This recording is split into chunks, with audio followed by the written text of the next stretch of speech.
Good evening everyone. नमस्कार दोस्तों, स्वागत है आप सभी का आज के सेशन के अंदर। A very good evening to all of you. कैसे हैं आप सब लोग? कैसी चल रही है आप सबकी तैयारी? एक बार कंफर्म कर दीजिए ऑडियो वीडियो अच्छे से आ रही है या नहीं आ रही।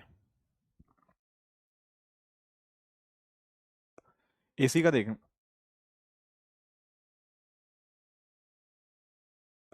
यस यस, गुड इवनिंग हर्ष, शिवानी, शालू, खुशी, आदित्य, स्मृति, शगुफ्ता, गरिमा, आलिया, सपना। अ वेरी गुड इवनिंग आप सभी को। यस।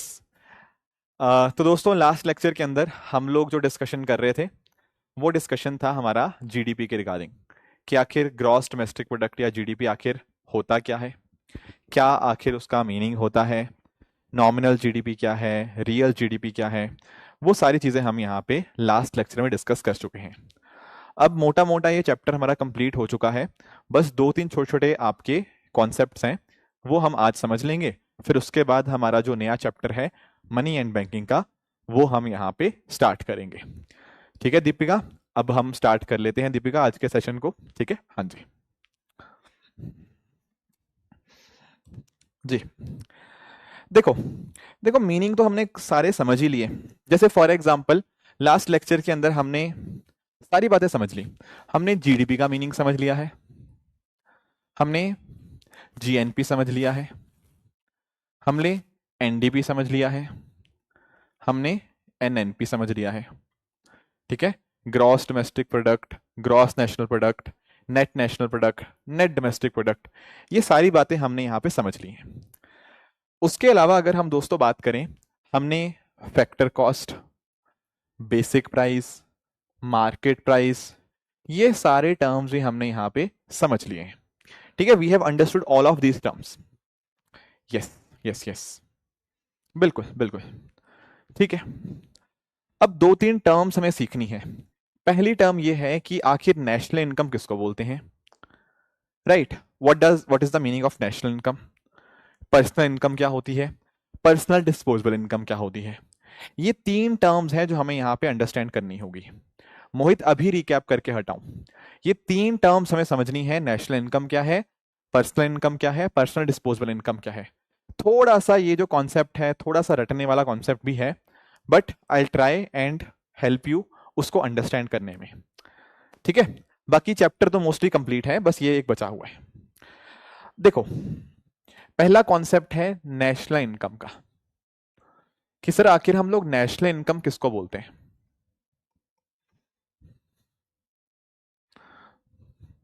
अच्छा, पहले आप लोग मुझे ये चीज बताओ, क्या आप लोगों को ये पता है कि जब हम निकालते हैं जीडीपी, पहले आप लोग मुझे ये बताओ। तो मैंने आपको एक बात बताई थी कि जब हम बात करते हैं हमारी इकोनॉमी की तो हम लोग जीडीपी निकालते हैं। यस, पहली चीज तो ये है कि जीडीपी कौन से तरीके से निकाली जाती है, बताओ। कौन से हमारे पास मेथड्स हैं जीडीपी निकालने के, एंड उनमें से कौन से ऐसे मेथड्स हैं जिनका हम इस्तेमाल करते हैं जीडीपी निकालने के लिए, ये हमने डिस्कस किया हुआ है। आंसर इज हाँ सर, डिस्कस किया हुआ है। हमने देखा था कि हम लोग जो जीडीपी निकालते हैं ना, वो हम निकालते हैं हमारे, एक तो एक्सपेंडिचर मेथड से हम निकालते हैं, उसके साथ ही साथ दोस्तों जो हमारा वैल्यू एडिशन वाला तरीका है, हम इस तरीके से भी हमारी जो जीडीपी है वो कैलकुलेट करते हैं। ठीक है, दैट वी आर अवेयर। अब क्वेश्चन ये आता है कि सर जब हम ये जीडीपी निकालते हैं तो जीडीपी हम कहां पे निकालते हैं। क्या हम जीडीपी निकालते हैं फैक्टर कॉस्ट के ऊपर, या फिर जीडीपी हम निकालते हैं मार्केट प्राइस के ऊपर। आपको याद होगा ना कि मैंने आपके साथ डिस्कस किया था कि अगर हमारे पास फैक्टर कॉस्ट है, जब हम इसके अंदर इनडायरेक्ट टैक्सेस ऐड करेंगे और सब्सिडीज हमारी माइनस करेंगे, then we will reach at what, तब हम मार्केट प्राइस पे पहुंच लेंगे। अब मेरा क्वेश्चन आपके सामने ये है कि हम लोग इन दोनों में से कौन से जगह पे आप जीडीपी निकालते हो। Do we find GDP for factor cost, या फिर हम जो जीडीपी की बात करते हैं वो मार्केट प्राइस पे निकालते हैं। देखो, आपको ध्यान में ये रखना है कि आज के समय जो हम जीडीपी निकालेंगे ना, वो हम निकालते हैं जीडीपी एट मार्केट प्राइस। आज के समय, व्हाट इज आज के समय। अब हुआ क्या, आफ्टर 2015, 2015 के बाद ही बदलाव आता है। 2015 के बाद हम लोग जीडीपी मार्केट प्राइस पे निकालते हैं। पहले हम लोग फैक्टर कॉस्ट पे निकालते थे, पर अब हम जीडीपी मार्केट प्राइस पे निकालते हैं। ये बात आपको पता होनी चाहिए, ठीक है। अब किस पे निकालते हैं? जीडीपी मार्केट प्राइस के ऊपर। ठीक है, ठीक है। अब आते हैं मुद्दे के ऊपर। What do we mean by national income? देखो, हमने नेट नेशनल प्रोडक्ट देखा था, एनएनपी। तो दरअसल में ना, अगर हम नेट नेशनल प्रोडक्ट निकालें, अगर हम एनएनपी निकालें एट फैक्टर कॉस्ट, उसको हम बोलेंगे net national product at factor cost. इसको हम निकालें। अब पॉइंट ये आता है कि सर इसको ही क्यों निकाल रहे हैं? देखो, फॉर एग्जांपल, अगर मुझे ये देखना है कि मेरे फैक्टर ऑफ प्रोडक्शन, यानी कि लैंड, लेबर, कैपिटल, एंटरप्रेन्योर, जो कहीं ना कहीं फैक्टर ऑफ प्रोडक्शन है, एक्चुअल में उनका कितना कंट्रीब्यूशन है, अगर मैं उसको निकालने की कोशिश कर रहा हूं ना, तो वो सबसे बढ़िया तरीका हमारे लिए होगा एनएनपी एट फैक्टर कॉस्ट। जो भारत देश के नेशनल्स हैं, वो कितना कंट्रीब्यूट कर रहे हैं, उनकी एक्चुअल इनकम कितनी रिसीव्ड है, हमारे फैक्टर ऑफ प्रोडक्शन को कितनी इनकम यहां पे मिल रही है, तो उसी को हम लोग एनएनपी एट फैक्टर कॉस्ट यहां पे कहते हैं। तो जब हम एनएनपी एट फैक्टर कॉस्ट निकालते हैं, वही हमारी नेशनल इनकम बन जाता है। डेप्रिसिएशन को हटा दो, डेप्रिसिएशन को एडजस्ट करने के बाद जो हमारी एनएनपी एट फैक्टर कॉस्ट बनी, that will be called as national income. ठीक है, तो प्लीज इसको नोट कर लें कि NNP at factor cost is called as national income. ठीक है, ये 3 टर्म्स हैं, छोटी छोटी सी टर्म जो हमें देखनी है। ये 3 टर्म्स हैं जो हमें देखनी है।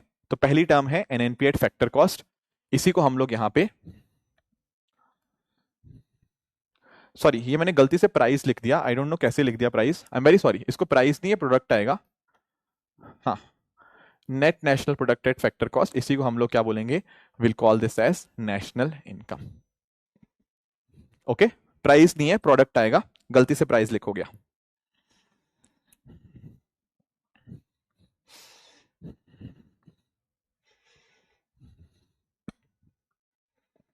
ओके ओके ओके, गुड, ठीक है ठीक है ठीक है। इसके अलावा ये तो पहली टर्म है, नेशनल इनकम जब बोलेंगे तो एनएनपी एट फैक्टर कॉस्ट होगा। और कौन सी टर्म हमें सीखनी है? देखो, अब प्लीज थोड़ा सा यहां ध्यान देना, यहां पे थोड़ा सा ध्यान देना। दूसरी टर्म जो हमें सीखनी है ना, वो ये सीखनी है कि आखिर पर्सनल इनकम क्या होती है।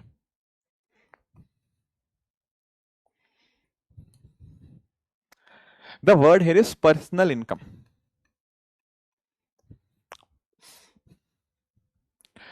अब आप लोग मुझे एक चीज बताओ, पहले आप लोग मुझे एक चीज बताओ, जो देश की इनकम है, जो नेशनल इनकम है, क्या वो पर्सनल इनकम नहीं होगी? आप मुझे बताओ। अगर मैं बात कर रहा हूं नेशनल इनकम, पूरे देश की इनकम की, क्या वही लोगों की या पर्सनल इनकम नहीं होगी? सोच के बताओ, या इनमें कुछ अंतर होगा, या इनमें कुछ अंतर होगा? जो पैसा कहीं ना कहीं नेशनल इनकम है, पूरे देश का है, क्या वही लोगों का नहीं होगा? आपके दिमाग में आएगा सर होना तो चाहिए, होना तो चाहिए, पर थोड़ा सा अंतर होगा। क्वेश्चन है वो कैसे, मैं आपको मीनिंग समझाता हूं। नेशनल इनकम में हम क्या देख रहे हैं? देखो प्लीज जरा ध्यान से समझेंगे। नेशनल इनकम में हम यही तो देख रहे हैं कि जो भी factor of production, land, labour, capital, entrepreneur ने काम किया, वही तो है। पर कई बार पता क्या होता है, लैंड, लेबर, कैपिटल, एंटरप्रेन्योर काम करते हैं, पर पैसा उन तक नहीं जाता। प्लीज ध्यान से सुनना, मैंने कोई काम किया पर पैसा मेरे तक नहीं पहुंचा। अब क्वेश्चन आएगा ऐसा कैसे हो सकता है, ऐसा कैसे हो सकता है? देखो, मान लो एक कंपनी है, प्लीज ध्यान से सुनेंगे। मान लेते हैं एक कंपनी है, ठीक है। इस कंपनी के अंदर कुछ बना होगा, किसने बनाया होगा? लैंड, लेबर, कैपिटल, एंटरप्रेन्योर ने। एंटरप्रेन्योर भी इसी में है। तो सर प्रॉफिट, प्रॉफिट किसको जाना चाहिए? अरे प्रॉफिट इसी इंसान को जाना चाहिए, नहीं जाना चाहिए? आप खुद बताओ ना, लैंड, लेबर, कैपिटल, एंटरप्रेन्योर ही तो है फैक्टर ऑफ प्रोडक्शन। तो सर जाना तो इसी को चाहिए, जाना तो इसी को चाहिए प्रॉफिट। पर कई बार पता क्या होता है, कई बार ये कंपनी प्रॉफिट अपने अंदर ही रख लेती है। कंपनी ने सोचा प्रॉफिट हो गया, हम किसी को देंगे नहीं, हम आपस में ही इस्तेमाल कर लेंगे, हम इसी कंपनी में ही रखेंगे इस प्रॉफिट को, हम किसी को प्रॉफिट नहीं देंगे। जाना किसको था? एंटरप्रेन्योर को, मालिक को जाना था। पर यहां डिसाइड हुआ कि नहीं, मालिक को नहीं देंगे, हम कंपनी के अंदर ही पैसा रखेंगे। अब देखो, है तो वो नेशनल इनकम के अंदर, पर लोगों तक नहीं पहुंच रहा, लोगों तक वो पैसा नहीं पहुंचा। इसी चीज को हम बोलते हैं अनडिस्ट्रीब्यूटेड प्रॉफिट। प्रॉफिट कई बार हम डिस्ट्रीब्यूट नहीं करते, तो प्रॉफिट जो डिस्ट्रीब्यूट नहीं हुआ वो लोगों तक पहुंचा ही नहीं, लोगों तक नहीं पहुंचा। इसीलिए वो नेशनल इनकम का पार्ट तो था, पर वो पर्सनल इनकम का पार्ट नहीं था। इसीलिए अनडिस्ट्रीब्यूटेड प्रॉफिट यहां पे माइनस होता है, माइनस होता है। इस बात को समझ पाए? अरे भाई, एक तो समझाना कई बच्चों का वैसा है। देखो, अरे प्लीज ध्यान से सुनेंगे आप लोग। कल को एक सेकंड सुनो, मेरी प्लीज बात ध्यान से सुनो। कल को अगर पीडब्ल्यू कुछ प्रॉफिट करे तो किसको जाएगा? अलग सर को। अब अलग सर ने सोचा यार मैं नहीं चाहता प्रॉफिट, प्रॉफिट पीडब्ल्यू कंपनी के अंदर ही रहे। तो जाना तो वो एंटरप्रेन्योर को था, आपके अलग सर को जाना था, पर गया नहीं। उन्होंने कहा कि नहीं, पीडब्ल्यू के अंदर ही रहने दो प्रॉफिट को। तो प्रॉफिट जो है ना यहां पे इस केस के अंदर, वो देश की इनकम में तो आ रहा है, पर लोगों तक नहीं पहुंच रहा, क्योंकि वो कंपनी के अंदर ही इन्वेस्ट हो गया है। इसीलिए अनडिस्ट्रीब्यूटेड प्रॉफिट लोगों तक नहीं पहुंचता, लोगों तक नहीं पहुंचता। समझ गए इस बात को? इसीलिए अनडिस्ट्रीब्यूटेड प्रॉफिट लोगों तक नहीं पहुंचेगा, इसीलिए पर्सनल इनकम का वो पार्ट नहीं बनेगा। आई होप ये बात क्लियर हुई आपको। इसके अलावा, इसके अलावा दोस्तों, हमने मेहनत करी, सबने मेहनत करी। अब मान लेते हैं एक कंपनी ने कुछ प्रॉफिट किया, ठीक है, कंपनी कुछ पैसा कमाएगी, हाँ बिल्कुल, कंपनी कुछ पैसा कमाएगी, ठीक है। अब कंपनी जब पैसा कमाएगी तो पैसा तो लैंड, लेबर, कैपिटल, एंटरप्रेन्योर को मिलना चाहिए, पर मैंने कहा हमेशा नहीं मिलेगा। एक तो अनडिस्ट्रीब्यूटेड प्रॉफिट हो गया, दूसरा कंपनी सरकार को टैक्स भी तो देगी। कंपनी का जो पैसा था वो लैंड, लेबर, कैपिटल, एंटरप्रेन्योर को जाना था, पर मैंने कहा नहीं भाई, कुछ पैसा सरकार को टैक्स की फॉर्म में भी जाएगा। तो भाई वो जो पैसा है वो नेशनल इनकम का तो पार्ट था, पर लोगों तक नहीं पहुंच रहा वो पैसा, क्योंकि वो पैसा सरकार के पास चला गया। इसीलिए जो आपका कॉरपोरेट टैक्स होता है ना, वो भी लोगों तक नहीं पहुंच पाता है। जो चीजें लोगों तक नहीं पहुंच पाती है ना, उनको हमें माइनस करना है। हाँ दिव्या, इनडायरेक्टली हुआ, इनडायरेक्टली हुआ, पर पहुंचा नहीं ना, पर्सनल इनकम तक नहीं पहुंच पाया वो, क्योंकि कंपनी ने अपने पास ही रख लिया, तो नहीं पहुंचा। जब नहीं पहुंचा तो पर्सनल इनकम का पार्ट नहीं बना। गेटिंग इट और नॉट? ये दोनों ऐसी चीजें हैं जो देश की कमाई में तो है, पर लोगों तक नहीं पहुंच रही। जब लोगों तक नहीं पहुंचेंगी तो इसको हम लोग माइनस करेंगे। जो चीजें लोगों तक पहुंचेगी उन्हीं को रखना है, जो लोगों तक नहीं पहुंच रही उनको माइनस करना है। ठीक है? Are you getting the point? इसके अलावा आप लोगों को मैंने एक टर्म इस्तेमाल करवाई थी, वो थी ट्रांसफर पेमेंट। याद है आपको ट्रांसफर पेमेंट? याद है आपको ट्रांसफर पेमेंट? जैसे मैंने आपको एग्जांपल दिया था स्कॉलरशिप का। स्कॉलरशिप का, स्कॉलरशिप क्या होता है? स्कॉलरशिप, स्कॉलरशिप हमारी जीडीपी में नहीं आती, मैंने आपको बताया था, पर लोगों तक सरकार पहुंचाती तो है। तो देश की इनकम में नहीं आया स्कॉलरशिप, पर सरकार ने लोगों को तो दे दिया, तो दैट इज वाई वो जो चीज लोगों तक पहुंच रही है वो ऐड होंगी।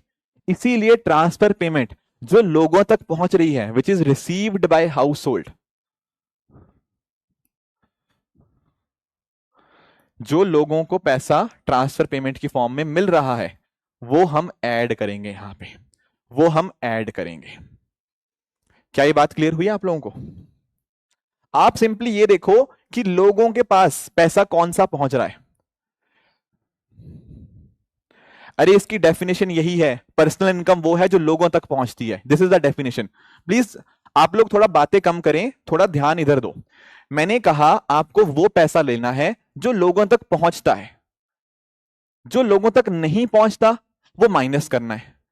क्या आपका कंपनी जो प्रॉफिट खुद के पास रख रही है, क्या वो लोगों तक पहुंच रहा है? नहीं पहुंच रहा, इसीलिए माइनस करेंगे।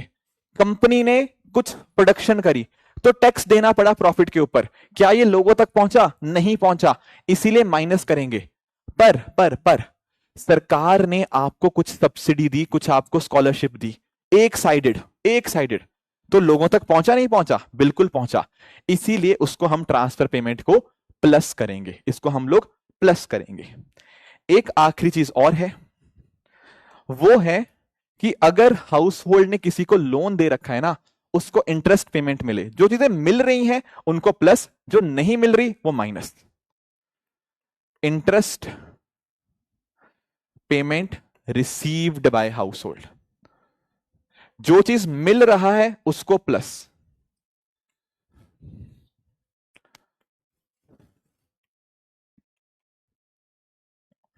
अब क्लियर हुआ सबको? अब क्लियर हुआ सबको? जो कंपनीज टैक्स पे करती है उसको कॉर्पोरेट टैक्स बोलते हैं। जो कंपनियां टैक्स पे करेंगी दैट इज कॉर्पोरेट टैक्स। अब क्लियर हुआ सबको? अगर आपको पैसा मिल रहा है तो प्लस, अगर पैसा आपसे दूर जा रहा है तो माइनस। तो अगर आप इंटरेस्ट पे कर रहे हो तो माइनस होगा, अगर आपको पैसा मिल रहा है जैसे रिसीव्ड था तो वो प्लस हो जाएगा। ये फॉर्मूला है आपकी एनसीईआरटी बुक्स के अंदर जो गिवन है। ठीक है, समझ आया? जो जो पैसा लोगों को मिलेगा वो होगा। इंटरेस्ट पेमेंट नहीं होता, इंटरेस्ट जो मिलता है आपको, किसी को उधार देते तो आपको पैसा मिलता है ना, इंटरेस्ट, उसकी बात हो रही है। बात क्लियर हुई?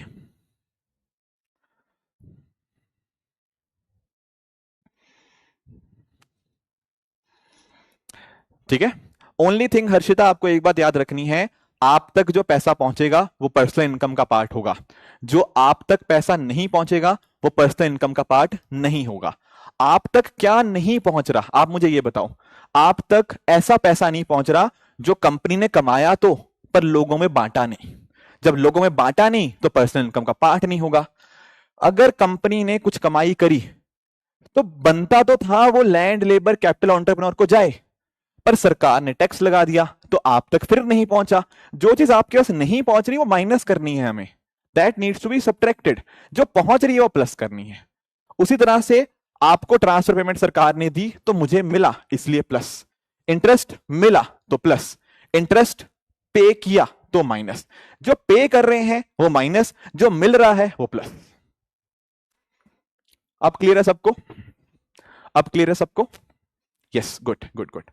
तो अब नोट करेंगे, अब नोट करेंगे इसमें, नोट करेंगे इसमें personal income, personal income is that part, personal income is that part of national income, personal income is that part of national income which is received by, which is received by household, which is received by household before paying taxes, which is received by household before paying taxes। ठीक है, तो personal income क्या है? वो हिस्सा जो लोगों तक पहुंच रहा है, वो पैसा जो लोगों तक वाकई में पहुंच रहा है, that is personal income. Purpose यही है, मेरे आपके तक जो पैसा पहुंच रहा है वो पर्सनल इनकम है। ठीक है, देश की इनकम अलग है, हमारे तक जो पहुंच रही है वो पर्सनल इनकम है। चलो, बहुत ही बढ़िया, बहुत ही बढ़िया। अब एक आखिरी कॉन्सेप्ट और बचा है, एक आखिरी कॉन्सेप्ट और बचा है। वो कॉन्सेप्ट क्या है? Personal disposable income.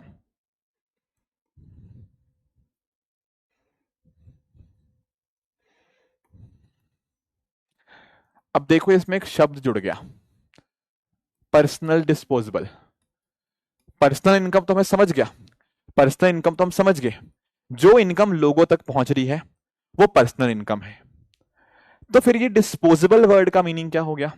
ये डिस्पोजेबल का मीनिंग क्या हो जाता है यहां पे, इसको समझते हैं।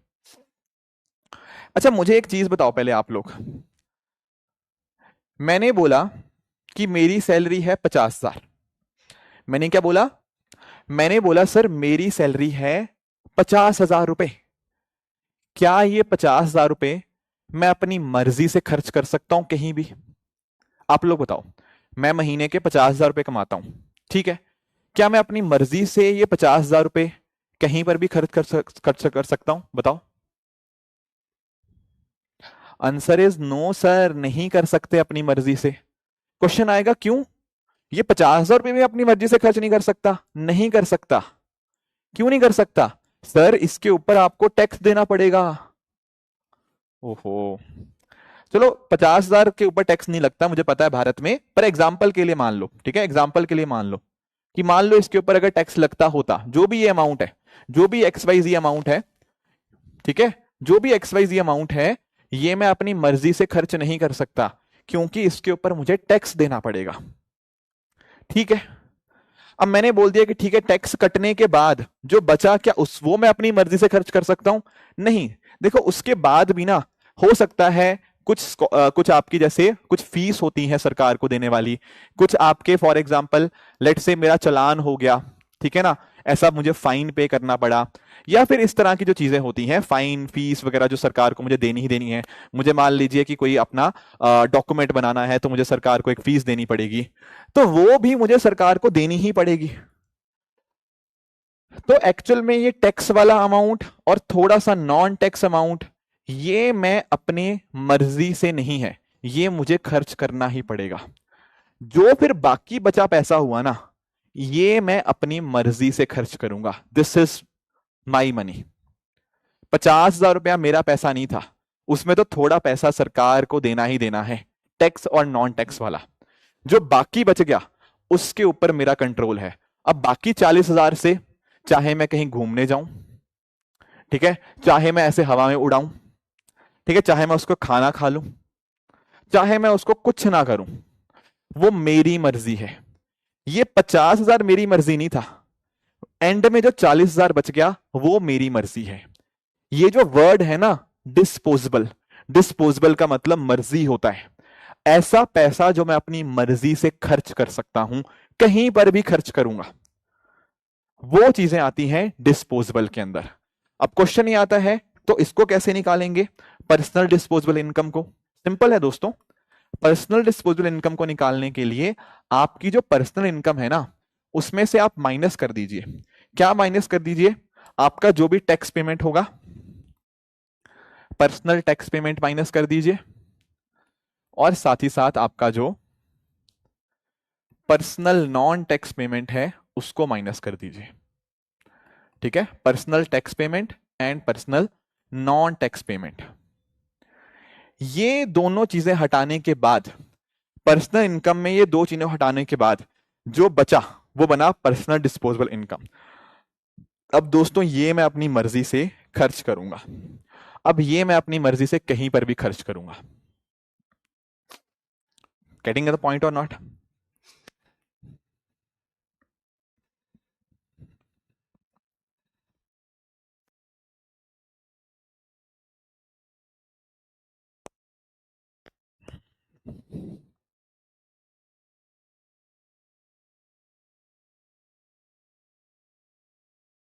हाँ देखो, नॉन टैक्स में जैसे आपका टोल चार्जेस आ जाएंगे, आपकी पासपोर्ट फीस आ जाएगी, जो भी इस तरह से डॉक्यूमेंट्स आपके होते हैं, लिखेंगे आप लोग, लिखेंगे आप लोग पर्सनल डिस्पोजेबल इनकम, लिखेंगे personal disposable income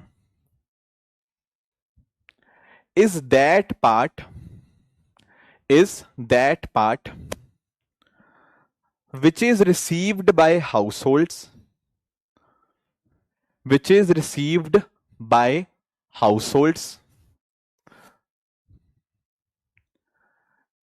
and they have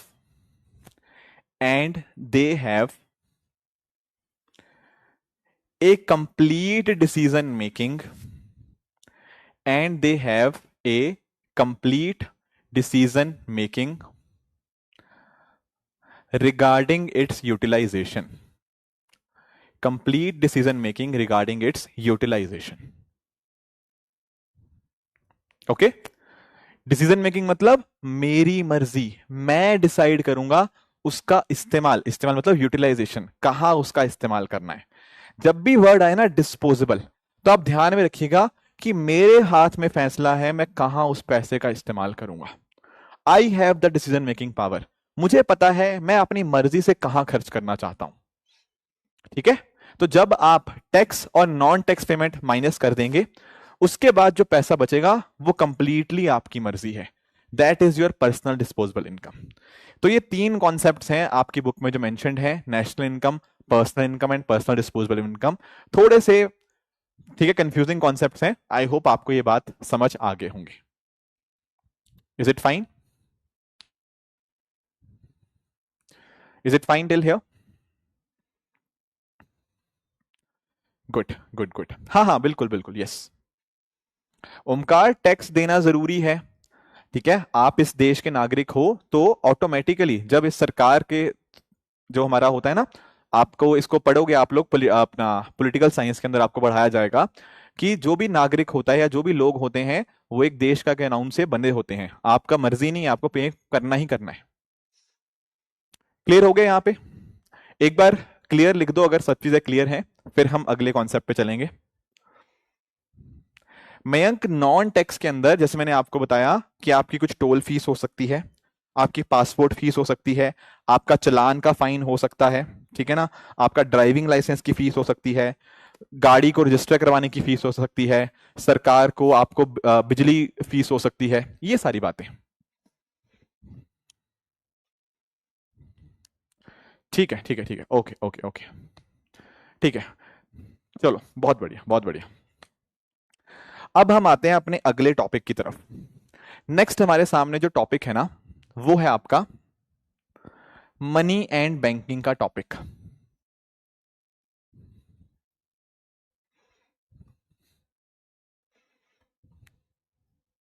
next topic जो है that is your money and banking. इसको हमें समझना है कि आखिर दोस्तों मनी एंड बैंकिंग होता क्या है।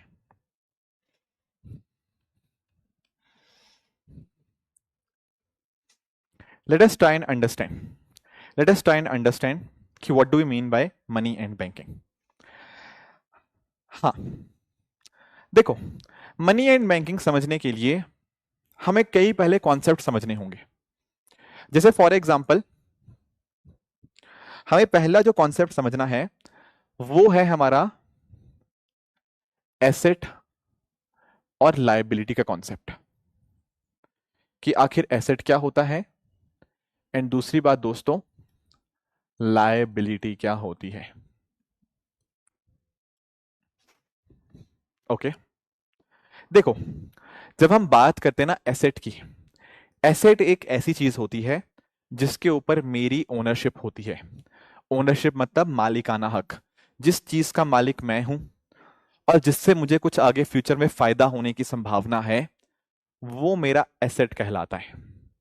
जैसे कि सर, जैसे कि मेरा घर, मेरी गाड़ी, मेरा बंगला, ये सब क्या है?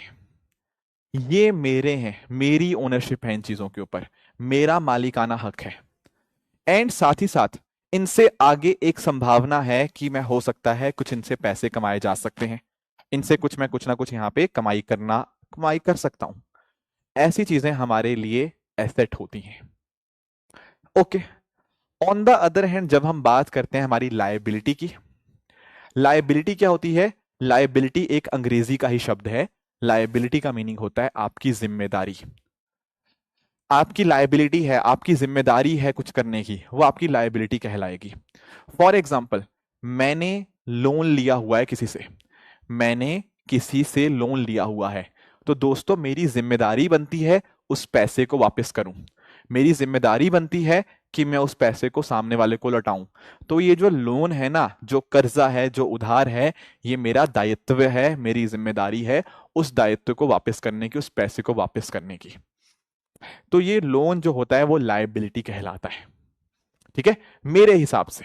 ठीक है, तो ये बात आप लोग ध्यान में रखेंगे। ठीक है, तो एसेट क्या होता है? It is what we own. Own मतलब मालिकाना हक, ओनरशिप जो होती है,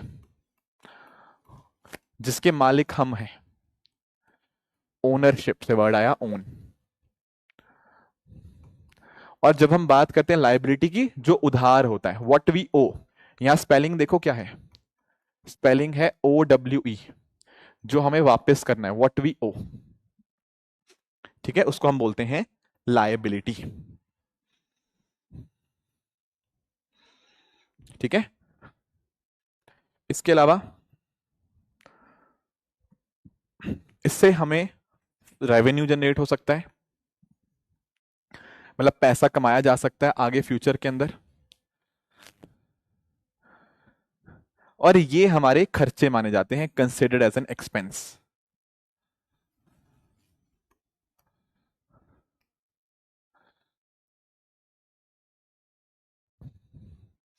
right, they are also called as items of value. ये किसी, इनकी कोई कीमत होती है इन वस्तुओं की। ठीक है, they are considered as items of value.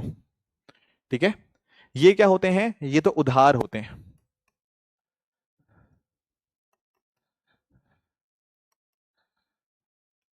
ठीक है, जो हमें रीपे करना है, वापस जो रीपे करना है।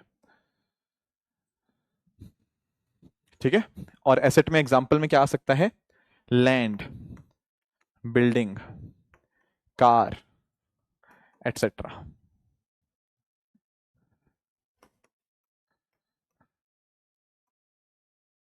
इसमें एग्जांपल क्या आ जाएगा? जैसे आपका लोन है, जो लोन आपको चुकता करना है, जिम्मेदारी है ना वापस करने की।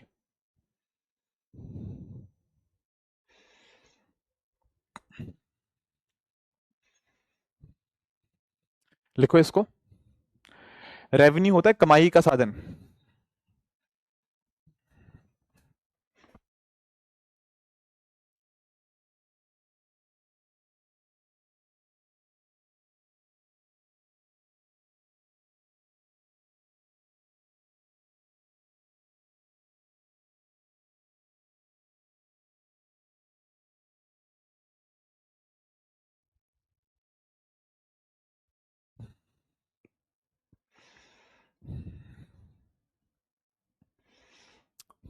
ठीक है, ठीक है, अब देखो, हम लोग एक काम करेंगे, हम लोग एक बैंक को इमेजिन करेंगे। किसको इमेजिन करेंगे? हम लोग एक बैंक को इमेजिन करेंगे। सर ये है हमारा प्यारा बैंक। बैंक में क्या होता है सर? सर बैंक में कौन होता है? बैंक में स्नेहा शर्मा जैसे कुछ डिपॉजिटर्स होते हैं। कौन है? डिपॉजिटर्स। जो क्या करते हैं? सर जो लोग अपना पैसा बैंक में जमा कराते हैं। ठीक है, अब बैंक क्या करता है? बैंक उनको आगे जाके, मतलब जब भी पैसा चाहिए होगा, तो विद इंटरेस्ट पैसा रिटर्न करेगा। ठीक है, कुछ थोड़ा सा 2%, 3%, 4%, जो भी इंटरेस्ट रेट के साथ बैंक उनको पैसा वापस देता है विद इंटरेस्ट, डिपॉजिटर। ठीक है, पैसा वापस होगा विद इंटरेस्ट। ठीक है, उसी तरह से और लोग भी होते हैं बैंक में, जैसे फॉर एग्जाम्पल, ठीक है, सागर पवार जैसे लोग भी होते हैं। ठीक है, जो बैंक से लोन लेते हैं। ठीक है, अब बैंक इनको भी पैसा देता है, बैंक इनको लोन देता है, लोन। और इनकी क्या जिम्मेदारी है? सर इनकी जिम्मेदारी ये है कि ये जो पैसा है ये बैंक को रिटर्न करें विद इंटरेस्ट। ठीक है, लोन लिया है ना, लोन लिया है तो पैसा तो चुकता करना पड़ेगा। कर देंगे सर, कोई बात नहीं, कर देंगे, ओके। चलो ठीक है, चलो बढ़िया है, बढ़िया है। ऐसे ही तो काम होता है। ठीक है, वो डिपॉजिटर थे, तो ये एसपी कौन है सर? ये बोरोअर कहलाएंगे, इन्होंने उधार लिया हुआ है बैंक से। चलो बहुत ही बढ़िया। यस यस यस, ठीक है। अब देखो मैं कौन हूं सर? मैं हूं बैंक। मैं कौन हूं? मैं हूं बैंक। चलो ठीक है। अब बैंक के नजरिए से सोचो। देखो नजरिया जिंदगी में बिल्कुल सही रखना बहुत इंपॉर्टेंट है। बैंक के नजरिए से सोचो। जब हम बैंक के नजरिए से देखेंगे तो मुझे बताओ, बैंक के नजरिए से डिपॉजिटर क्या दिखेगा उसको? बैंक को दिखेगा, क्या दिखेगा बैंक को? बैंक को दिखेगा कि बैंक में किसी ने पैसा जमा कराया है, एंड बैंक की जिम्मेदारी बनती है इस पैसे को रिटर्न करने की। The word here is bank की जिम्मेदारी। बैंक की जिम्मेदारी। जिम्मेदारी वर्ड कहीं सुना है? हाँ सुना है, लायबिलिटी को ही बोलते हैं जिम्मेदारी। तो एक्चुअली पता पॉइंट पता क्या है? अगर आप बैंक के नजरिए से देख रहे हो तो आपको क्लियरली देखने को मिलेगा कि ये बैंक की लायबिलिटी है, बैंक की ये जिम्मेदारी है, क्योंकि बैंक को ये पैसा वापस करना है। Bank needs to repay this money. Are you getting my point? बिल्कुल सही बात है, बात तो सही कह रहे हो।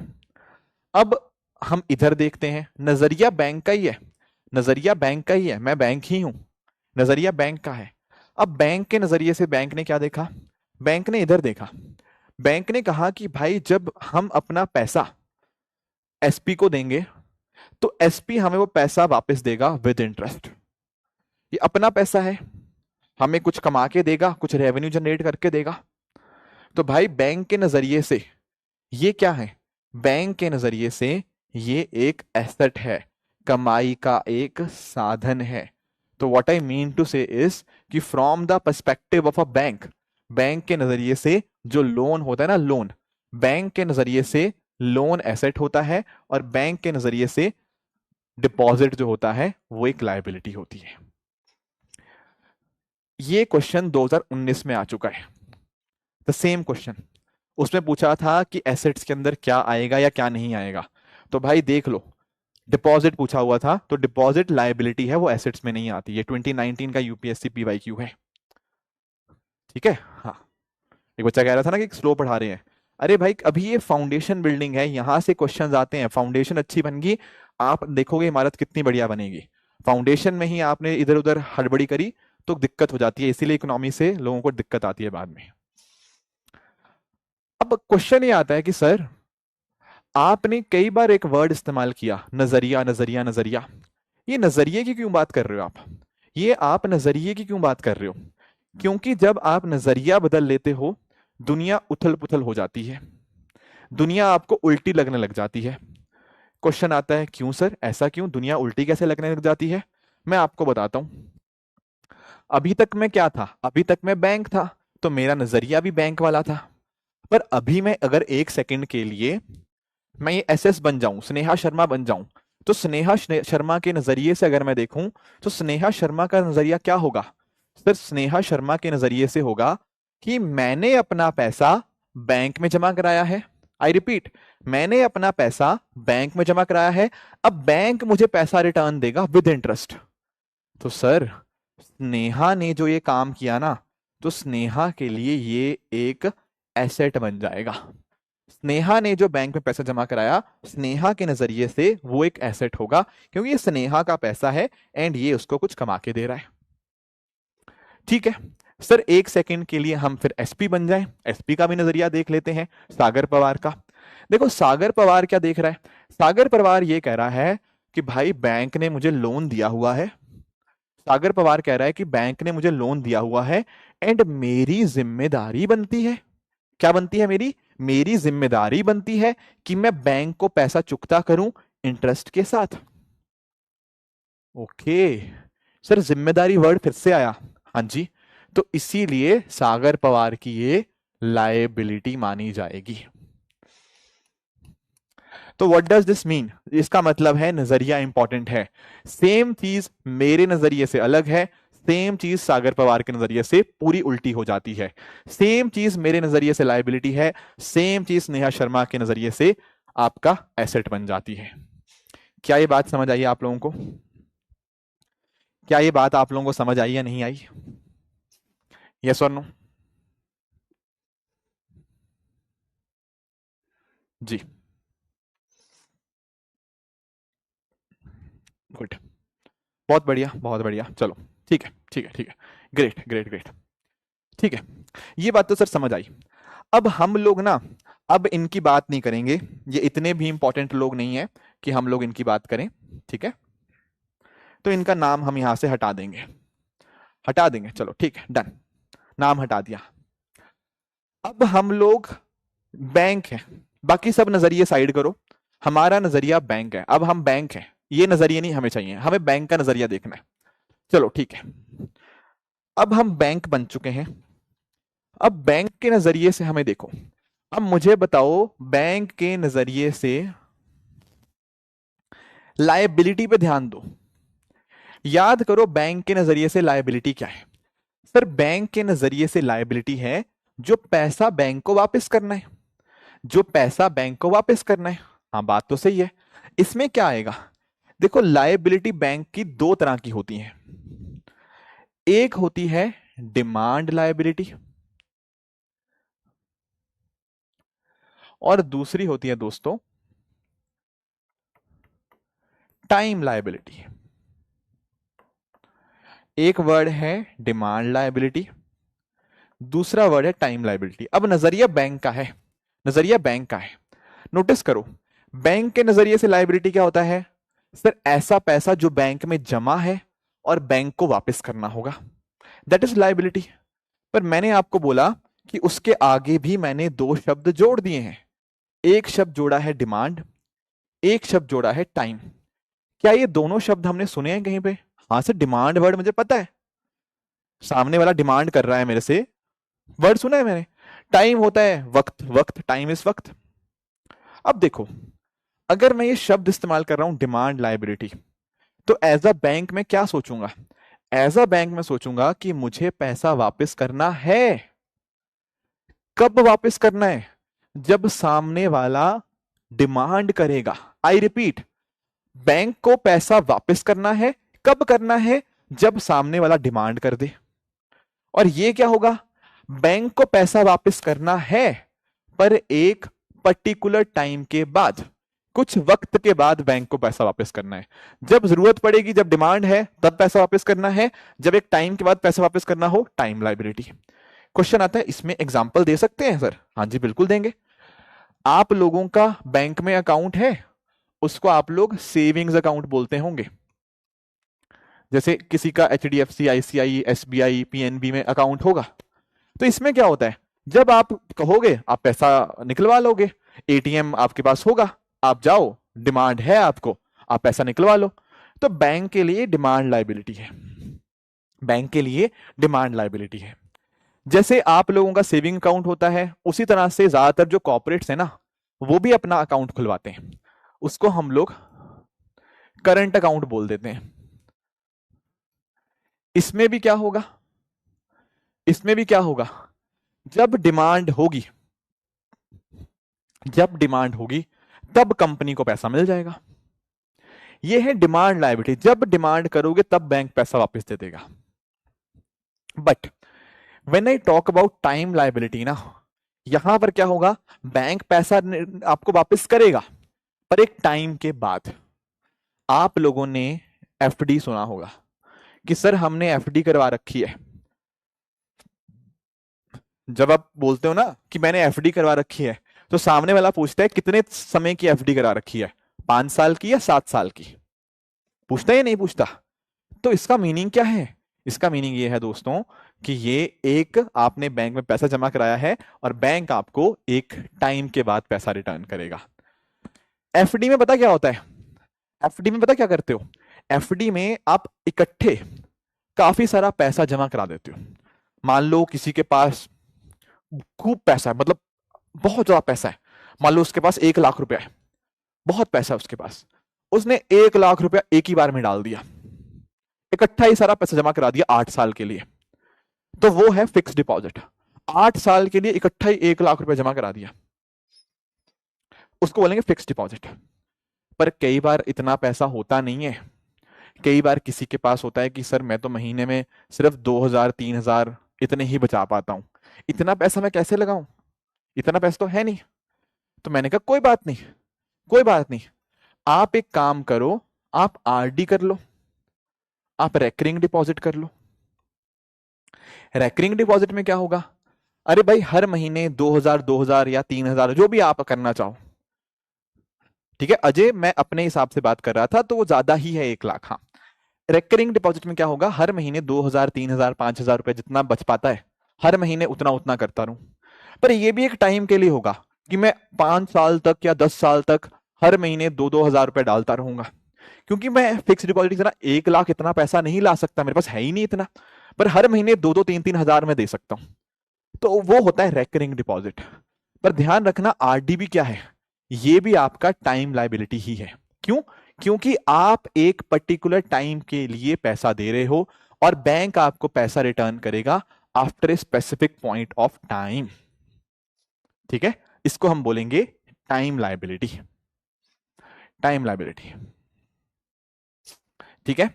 एक बच्चों को डाउट ही आता है कि सर कई बार ना हमारी जरूरत पड़ जाती है पैसों की, कई बार पैसों की जरूरत पड़ जाती है, जैसे फॉर एग्जांपल सर मुझे मैंने 10 साल की मान लो एफडी करवा दी थी, पर अचानक घर में पैसों की जरूरत पड़ गई, तो एक्चुअली ना आप लोग एफडी तुड़वा भी सकते हो, पर एक्चुअली वो तुड़वाने में क्या होता है ना, एफडी तुड़वाने में क्या होता है, आपका पेनल्टी वगैरह लगती है आपकी एफडी वगैरह तुड़वाने के अंदर, ठीक है ना, इसीलिए आपको मुश्किल आती है एफडी तुड़वाने के अंदर, ठीक है। इसीलिए आपको अगर कोई पूछे कि एफडी किस में काउंट होगा, you will call it as time liability. समझ गए, डिमांड लायबिलिटी और टाइम लायबिलिटी समझ आया आप लोगों को, यस और नो? हाँ जी, हाँ जी ब्रजेश, अगर ब्रजेश पूछ रहे हैं कि एफडी में इंटरेस्ट मिलेगा, अरे भाई ब्रजेश अगर एफडी में इंटरेस्ट नहीं मिलेगा तो पैसा क्यों रख रहे हो, इसीलिए तो बैंक को पैसा दे रहे हो 10 साल के लिए कि आपको इंटरेस्ट मिले। क्लियर हुआ? यस यस यस, बिल्कुल बिल्कुल, बहुत बढ़िया। तो ये हमें लायबिलिटी का कॉन्सेप्ट यहां तक हमें समझ आ गया है।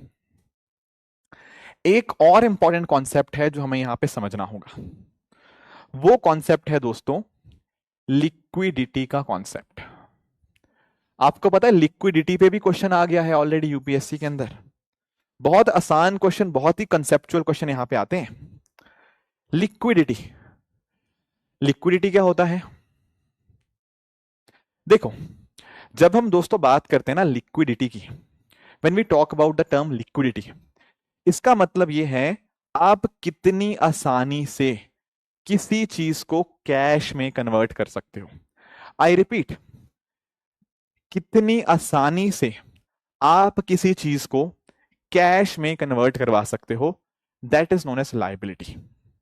पहले एक बार डेफिनेशन लिखेंगे फिर इसका एग्जांपल समझेंगे। The ease of converting an asset, the ease of converting an asset into cash is called liquidity.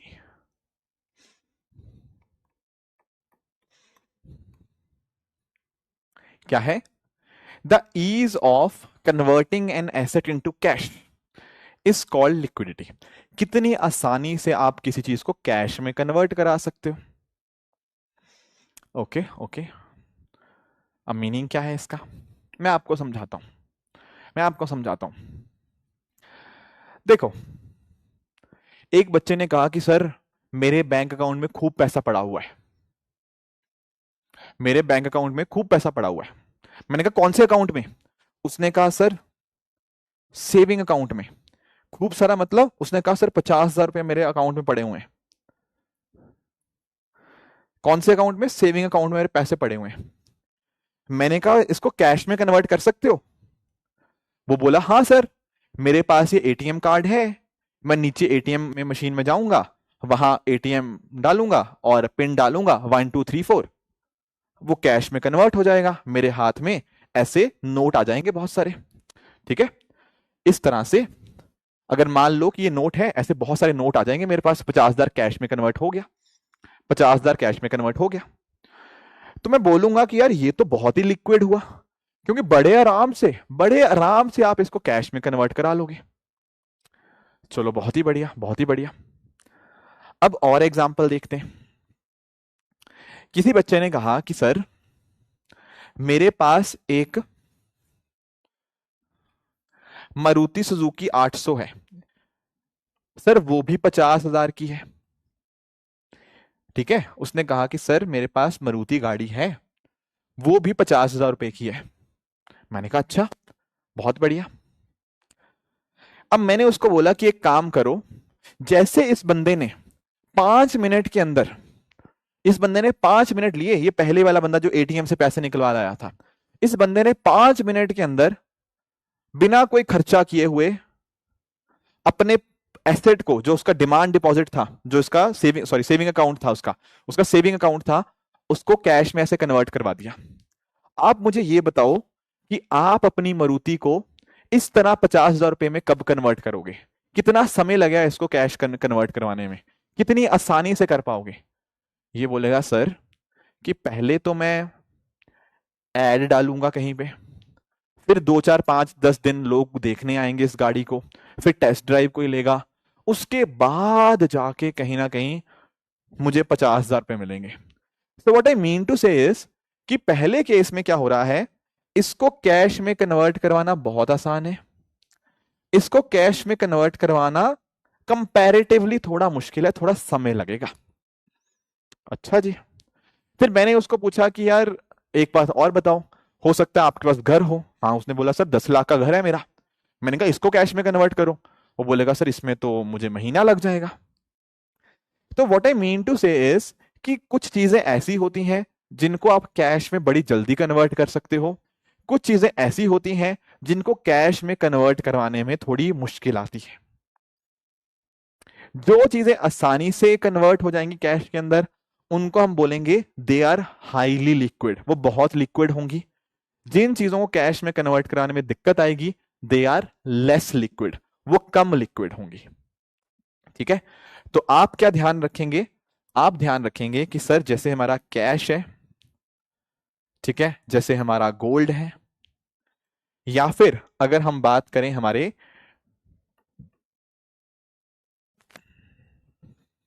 Demand deposit की, तो सर ये हाईली लिक्विड है, क्योंकि इसको कैश में कन्वर्ट करवाना आसान है। ऑन द अदर हैंड दोस्तों, अगर मैं बात करूं जमीन की, बिल्डिंग की, या इस तरह से गाड़ी की, किसी इस तरह की चीज की, ये थोड़ा सा कम लिक्विड आपको देखने को मिलेंगे।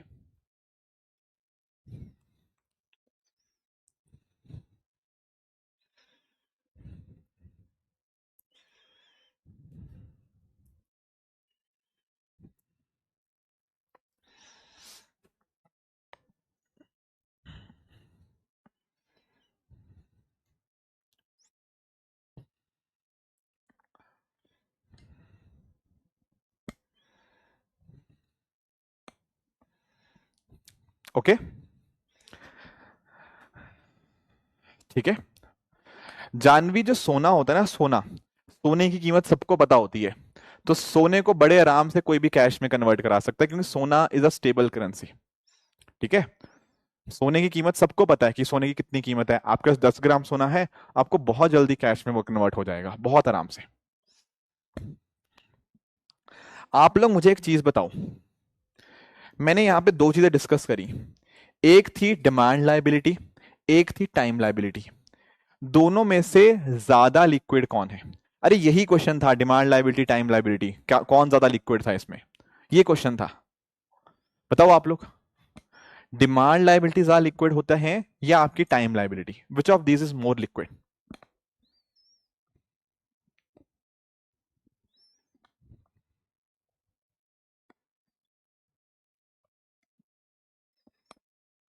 यस, बिल्कुल। तो आपको ध्यान क्या रखना है कि demand deposit is more liquid. ठीक है, ये क्वेश्चन में आ रखा है that demand deposits are more liquid than time deposit. ठीक है, ज्यादा लिक्विड कौन है? Demand deposit.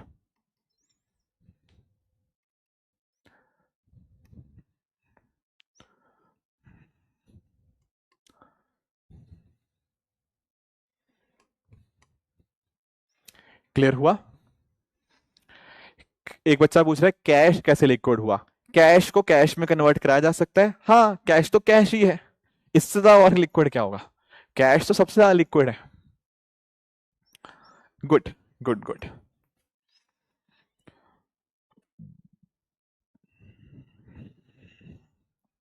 ठीक है, यहां तक बात समझ आई, यहां तक बात हमें समझ आई। चलो गुड।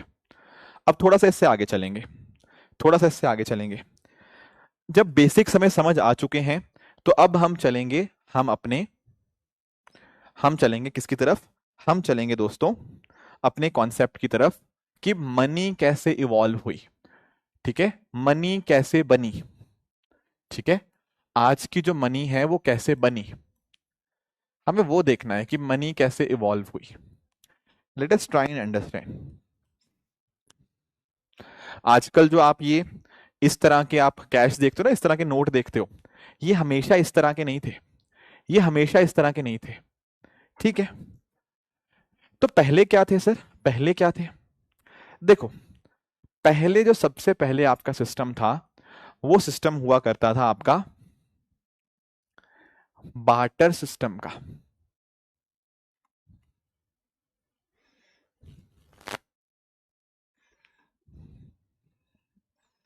आपका एक सिस्टम हुआ करता था जिसको हम लोग जानते हैं बार्टर सिस्टम के बारे में।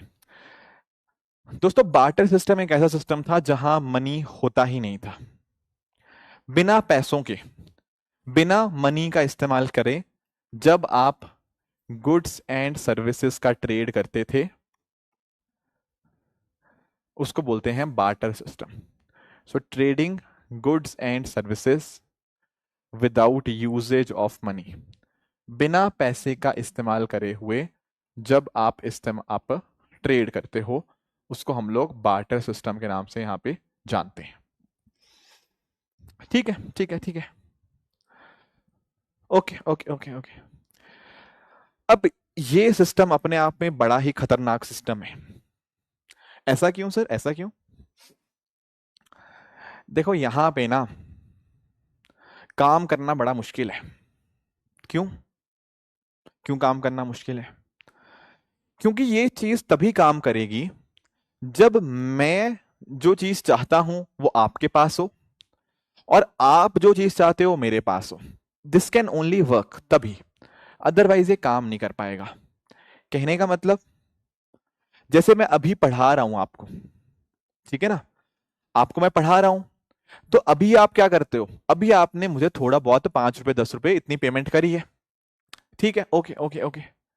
पर जब पैसा होता ही नहीं था तो कैसे ये सिस्टम काम करेगा? तो उस टाइम क्या होता था कि मान लीजिए मैं आपको पढ़ा रहा हूं, आप बदले में मुझे लेट से 100 ग्राम टमाटर दे दिए, किसी ने 150 ग्राम प्याज दे दिए कि सर आप पढ़ाओ, पढ़ाने के बदले हम आपको पैसे तो नहीं देंगे क्योंकि पैसे है ही नहीं, हम आपको यहां पे प्रोवाइड करेंगे कुछ खाने पीने की चीजें, हम आपको दे देंगे। ठीक है ना?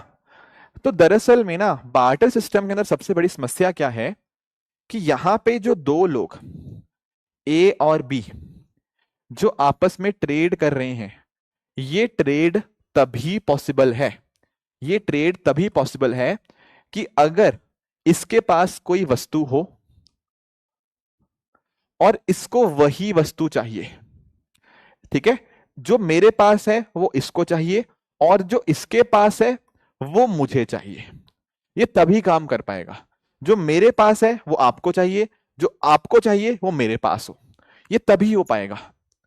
अगर कल को ऐसा हुआ कि मान लो, मैं आपको एग्जांपल देता हूं कि मान लो मेरे पास एक घड़ी है, अब आपको घड़ी चाहिए, यू नीड घड़ी, ठीक है, पर आपके पास क्या है, आपके पास लेट से एक पेन पड़ा हुआ है, पर मुझे पेन की जरूरत नहीं है, ठीक है, मुझे पेन की जरूरत नहीं है, मुझे यहां पे चाहिए आपके एप्पल।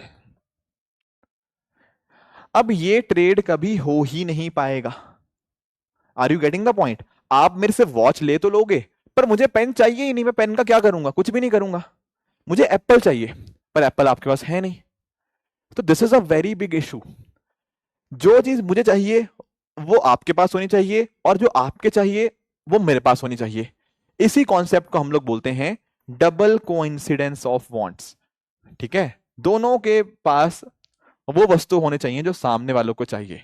अगर ऐसा नहीं होता है तो भाई बार्टर सिस्टम काम ही नहीं कर पाएगा, और जो कि बहुत मुश्किल है ये काम करवाना, बहुत मुश्किल है इसको काम करवाना। बात समझ आई? बात समझ आई आपको? यस। और क्या समस्या है? और क्या समस्या है? देखो, इसमें यह भी समस्या है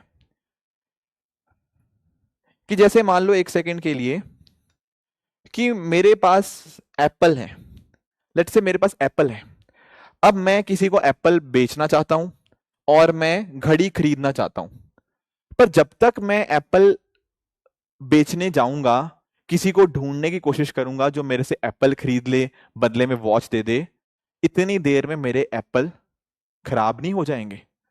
इस चीज को हम बोलते हैं, we call them perishable. Perishable मतलब जो चीजें, जो वस्तुएं खराब हो जाती हैं, उनके लिए हम टर्म इस्तेमाल करते हैं पेरिशेबिलिटी। जो वस्तुएं खराब हो जाती हैं, जो चीजें खराब हो जाती हैं, जैसे फल फ्रूट वगैरह, वो होते हैं पेरिशेबल आइटम। तो ये भी समस्या है बार्टर सिस्टम के अंदर कि चीजें खराब हो जाएंगी। उसके साथ ही साथ दोस्तों, यहां पर ये जो कॉन्सेप्ट है ना, it goes against division of labour.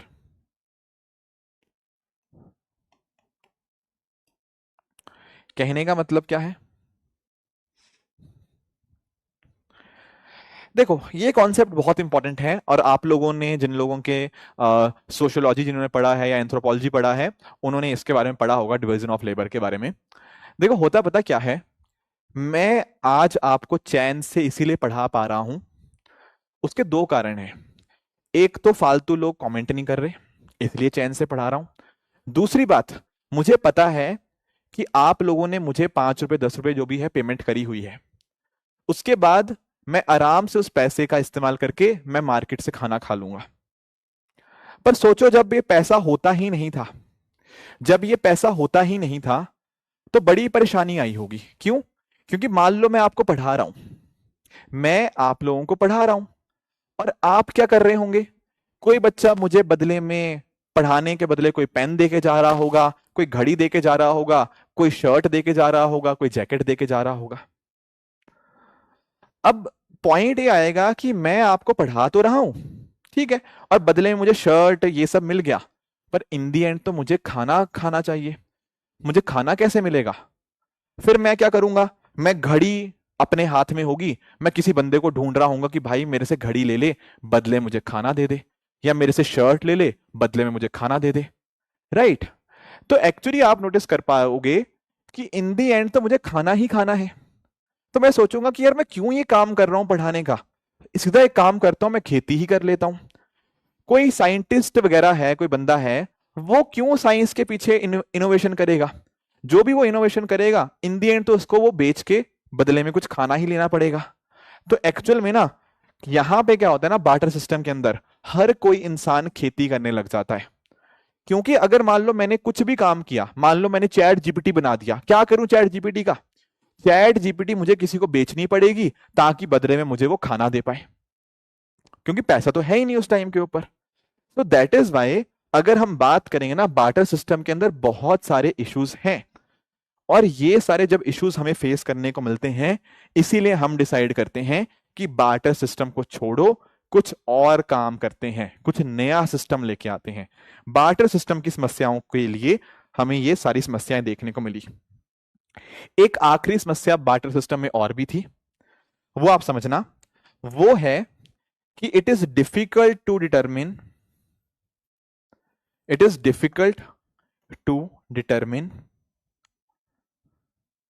Value of transaction.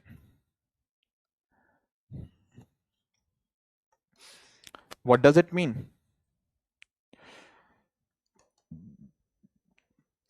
It is difficult to determine value of transaction. इसका मतलब क्या है? देखो, अगर मान लेते हैं मुझे घड़ी, मेरे पास घड़ी है और आपको घड़ी चाहिए, ठीक है, दैट इज फाइन। पर मुझे आप ये बताओ कि जो मेरे पास, जो मुझे एप्पल चाहिए, ये चलो मान लेते हैं आपके पास, मान लो मुझे ढूंढ लिया मैंने ऐसा बंदा ढूंढ लिया जिसके पास एप्पल भी है। मेरे पास घड़ी है, आपको घड़ी चाहिए, और आपके पास एप्पल है, मुझे एप्पल चाहिए। मान लो कैसे ना कैसे करके ढूंढ लिया मैंने ऐसा बंदा, मान लो ढूंढ लिया। पर क्वेश्चन ये आएगा कि सर, एक घड़ी देने के बदले मैं कितने एप्पल लूं? एक घड़ी देने के बदले 5 एप्पल लेने हैं, 2 एप्पल लेने हैं, या 50 एप्पल लेने हैं? कितने एप्पल लेने हैं? No one knows, no one knows. आज तो पता है कि ये घड़ी 150 रुपए की है, बट टाइम वही दिखाती है। आज तो पता है कि एक एप्पल 5 रुपए का है। आज तो पता है कि एक एप्पल या एक वॉच की कितनी कीमत है, पर पहले तो नहीं पता। तो एक वॉच देने के बदले कितने एप्पल देने होंगे, कितने एक्सचेंज करने होंगे? No one nose.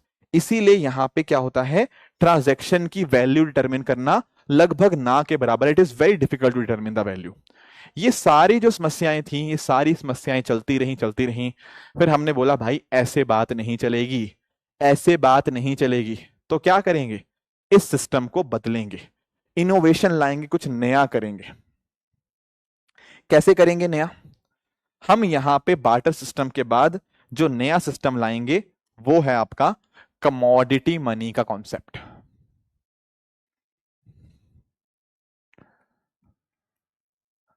किसका कॉन्सेप्ट है ये? कमोडिटी मनी का। अब दोस्तों ये क्वेश्चन यहां पे ये आएगा कि सर ये कमोडिटी मनी का मीनिंग क्या होता है? देखो, मैं आपको एग्जांपल बताता हूं। मेरे हाथ में ना ये पेन है। क्या है ये? पेन। मैंने आज आपको बोल दिया, मैंने आज आपको बोल दिया कि मान लेते हैं कि ये पेन आज से पैसा है। मान लो एक सेकंड के लिए कि ये पेन पैसा है। अब होगा पता क्या? होगा पता क्या? अगर मान लो मैं कहीं से कुछ खरीदने जा रहा हूं, मान लो मुझे एप्पल खरीदने हैं, तो मैं एप्पल उससे खरीदूंगा, उसके बदले में ये पेन दे दूंगा। मुझे कल को घड़ी खरीदनी है, तो घड़ी खरीदूंगा, उसको बदले में पेन दे दूंगा। मुझे लेट से ये शर्ट खरीदनी है, तो शर्ट खरीदने जाऊंगा, उसको बदले में पेन दे दूंगा। तो जो काम आज आपका ये करेंसी नोट करता है ना, ये वाला करेंसी नोट, वही काम मैं बोलूं कि ये पेन करे, तो इस कॉन्सेप्ट को बोलते हैं कमोडिटी मनी। क्यों? क्योंकि मैंने एक वस्तु को मैंने यहां पे पैसा बना दिया। मैंने बोल दिया कि यही पैसा है, दिस इज द पैसा, यही है आपका कमोडिटी। ये कमोडिटी को आप पैसा मान लो। Getting it? ऐसा हुआ करता था। जैसे कई जगह पे एप्पल, जो आपके सेब होते हैं, उनको हम कमोडिटी मनी के तौर में इस्तेमाल कर लेते थे कि आपको कुछ भी खरीदना है, उसके बदले में आप एप्पल दे दो। जैसे मान लो अगर आपको कुछ खरीदना है, मान लो आपको घड़ी खरीदनी है तो 5 एप्पल, आपको बोर्ड खरीदना है तो 50 एप्पल, आपको चेयर खरीदनी है तो 20 एप्पल। इस तरह से कई जगह पे कॉफी बीन्स का इस्तेमाल होता था, जो कॉफी के बीन्स होते हैं ना, उनका इस्तेमाल होता था कि अगर मान लीजिए आपको घड़ी खरीदनी है तो 5 कॉफी के दाने, अगर आपको गिलास खरीदना है तो 4 कॉफी के दाने। इस तरह से इस कॉन्सेप्ट को कि जब आपने किसी पैसे को, सॉरी किसी कमोडिटी को पैसा बोल दिया, उसको बोलते हैं कमोडिटी मनी। तो कमोडिटी मनी क्या हुआ? Money whose value, money whose value comes from the commodity,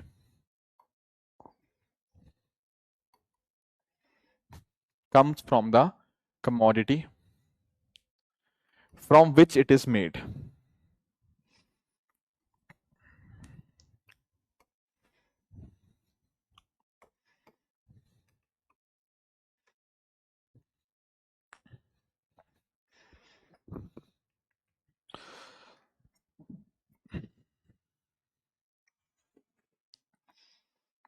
okay okay okay.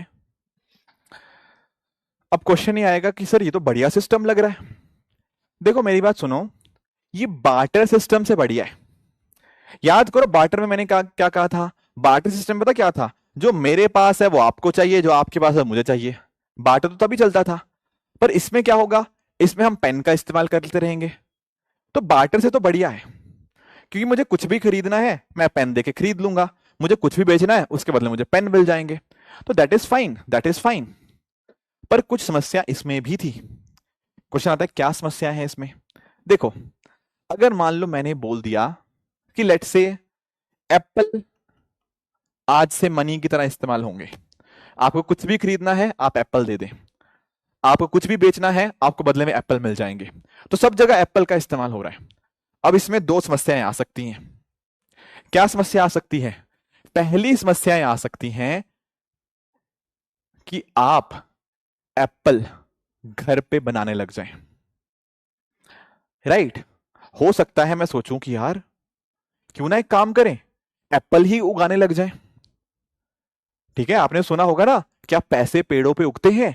हाँ उगते हैं। मैंने अपने घर में एप्पल उगा दिए। एप्पल उगा दिए मतलब मैंने अपने घर में पैसा उगा दिया। Do you get my point और नॉट? तो ये समस्या आ सकती है कि लोग अपने घर में एप्पल उगाने लग जाएं और नया नया पैसा मार्केट में आने लग जाए। समस्या है, बहुत बड़ी समस्या है। ऊपर से और क्या समस्या हो सकती है? समस्या ये हो सकती है कि आप बोलेंगे कि सर ये वाला एप्पल पका हुआ एप्पल है, ये कच्चा एप्पल है। कोई बंदा पका एप्पल एक्सेप्ट नहीं करेगा, या करेगा कोई कच्चा एप्पल एक्सेप्ट नहीं करेगा। तो भाई मनी एक्सेप्ट ही नहीं होगी। अगर लोग एप्पल ही एक्सेप्ट नहीं करेंगे तो ट्रांजैक्शन कैसे होगा? तो ट्रांजैक्शन कैसे होगा? बिल्कुल। दूसरा है, आपने एक दिन सोचा कि क्यों ना एक काम करें, क्यों ना एक काम करें, बहुत सारा पैसा तिजोरी में रख लेते हैं। आप लोग करते हो ना, आप लोगों ने तिजोरी में पैसा रखा हुआ है, मान लो किसी ने 5,000 रुपया तिजोरी में रख रखा है, तिजोरी खूब भर रखी है उसने। एप्पल के टाइम के ऊपर क्या करता? उसने एक दिन सोचा कि अपनी ना मैं अमीर इंसान बन जाऊंगा, मैं सारे एप्पल अपनी तिजोरी में रख लेता हूं। एक हफ्ते बाद वो उठा, उसके सारे एप्पल सड़ गए, पैसा सड़ गया पूरा का पूरा। तो भाई अगर कमोडिटी मनी पेरिशेबल होगी ना तो पैसा खत्म होता रहेगा। तो सर कमोडिटी मनी में भी कुछ समस्याएं थी। एक समस्या तो ये थी कि ये भी हो सकता है पेरिशेबल हो, कि वस्तु ये भी खराब हो जाएगी। ठीक है, ये भी खराब हो जाएगी। दूसरा है ये नॉन यूनिफॉर्म होती है। नॉन यूनिफॉर्म मतलब किसी का एप्पल छोटा किसी का एप्पल बड़ा। राइट? एंड उसके अलावा अगर हम बात करें, इन कमोडिटी मनी की इंट्रिंसिक वैल्यू होती है। इनकी खुद में अपने आप में वैल्यू होती है। खुद में वैल्यू होना मतलब एप्पल अगर पैसे के तौर पे इस्तेमाल नहीं होगा तो एप्पल आप खा लोगे। ठीक है? तो जब जब किसी चीज की अपनी खुद की वैल्यू होगी ना, उसको पैसे के तौर पे इस्तेमाल करना बहुत मुश्किल होगा। जिस चीज की खुद की वैल्यू होती है उसको आप पैसे के तौर में इस्तेमाल नहीं कर पाओगे। ये दिक्कत है, ये दिक्कत है। तो भाई कमोडिटी मनी में भी कुछ समस्याएं हमें यहां पे देखने को मिल रही हैं। फिर हमने सोचा नहीं यार, इसको भी थोड़ा ठीक करते हैं, इसको भी थोड़ा ठीक करते हैं, कमोडिटी मनी को भी बेहतर बनाते हैं। तो धीरे धीरे हम कमोडिटी मनी से आगे चले। कमोडिटी मनी के आगे कैसे चले? सर कमोडिटी मनी से आगे हम चले तो हम आए कहां पे? सर हमने सिक्के बनाने शुरू किए। सिक्के, क्वाइंस। क्वाइन समझते हो आप लोग? हाँ सर। सर जैसा कि आपने एक गोल्ड क्वाइन इशू किया हुआ है, ठीक है, जैसे कि आपने सिल्वर क्वाइन इशू किया हुआ है ना, आपने पढ़ा होगा अपनी हिस्ट्री बुक्स के अंदर। ठीक है, कॉपर क्वाइंस, टांका, जित्तल, इस तरह से अलग अलग क्वाइंस इशू किया करते थे। इस तरह के अलग अलग तरह के क्वाइंस इशू किया करते थे। अब क्वेश्चन ये आता है, क्या ये सिस्टम बेहतर है पहले वाले से? देखो कुछ हद तक तो बेहतर है, ये खराब नहीं होते, ये खराब नहीं होते। तो पेरिशेबल वाली चीज तो सॉर्ट होगी काफी हद तक, थोड़ा बहुत खराब होता है बट फिर भी मोटा मोटा काफी हद तक वो कम होगी, मोटा मोटा वो काफी हद तक कम होगी। पर दोस्तों इसमें भी समस्याएं हैं कुछ ना कुछ। क्या समस्याएं हैं दोस्तों, क्या समस्याएं हैं? देखो जब इस तरह के कॉइन्स है ना आपके, खासकर मैं गोल्ड सिल्वर और कॉपर कॉइन्स की बात कर रहा हूं, एक इसमें आप फर्क समझना, हाँ इसको मेटेलिक मनी भी आप कह सकते हो। तो आप समझिएगा इस तरह के जो कॉइन्स है ना आपके, मतलब गोल्ड सिल्वर या इस तरह के मेटल वाले जो कॉइन है, इसको मेटेलिक कॉइन लिख लो। हाँ तो ये जो भाई कॉइन्स है ना, इनमें भी क्या समस्याएं हैं कि इनमें आप नोटिस करेंगे कि भाई दुनिया में गोल्ड अनलिमिटेड थोड़ी है। बात तो सही है, दुनिया में चांदी अनलिमिटेड थोड़ी है। कहां से लाओगे इतना गोल्ड, कहां से लाओगे इतना, मुश्किल है। कहां से लाओगे इतना सिल्वर, बहुत मुश्किल है। ठीक है ना? हाँ तो मेटल की शॉर्टेज हो सकती है। उसके अलावा ठीक है, एक कॉन्सेप्ट आता है यहां डिबेसमेंट का। डिबेसमेंट क्या होता है? बेस कम करना। बेस कम करना मतलब